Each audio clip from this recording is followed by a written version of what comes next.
ابھی کسی سامنے بڑا چھپتا ہوا سوال کیا، بریلوی لڑکی اور دیوبندی لڑکے کا نکاح جائز ہے؟ بالکل جائز نہیں، بالکل نہیں ہو سکتا، سمجھے؟ بلکہ اس میں لڑنے کی ضرورت نہیں، اہل سنت کا نکاح صرف اہل سنت ہی میں ہوگا۔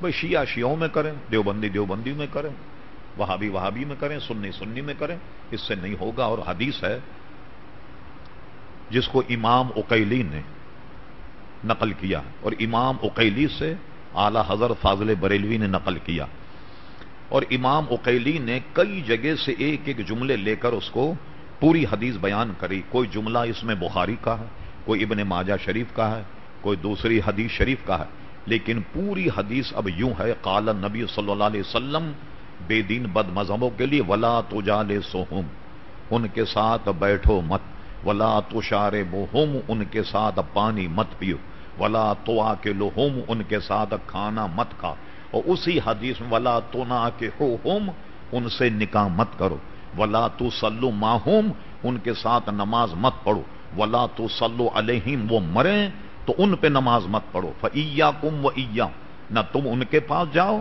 نہ وہ تمہارے پاس آئیں، کہیں ایسا نہ ہو کہ وہ تمہیں گمراہ کر دیں۔ اللہ تعالیٰ گمراہی سے محفوظ رکھے۔ اور اس کی پوری بحث کوئی آدمی دیکھنا چاہے، اعلی حضرت فاضل بریلوی رحمت اللہ علیہ فتاوی رضویہ 5ویں جلد میں جو قدیمی مطبع ہے، اس میں اس کی پوری بحث جو ہے وہ دیکھی جا سکتی ہے۔